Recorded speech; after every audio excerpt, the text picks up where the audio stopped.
आपसृजन्तु स्निग्धानि चिक्रीतवसमे गृहे नि च देवीम् मातरम् श्रियम् वासय मे कुले आर्द्राम् पुष्करिणीम् पुष्टिम् सुवर्णाम् हेममालिनीम् सूर्याम् हिरण्मयीम् लक्ष्मीम् जातवेदो महावः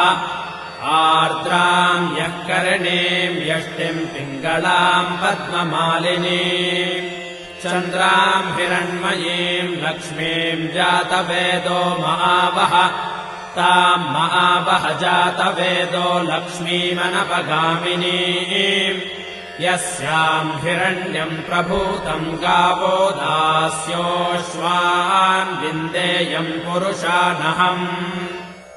यशुचिः प्रयतो भूत्वा जुहुयादाज्यमन्वहम्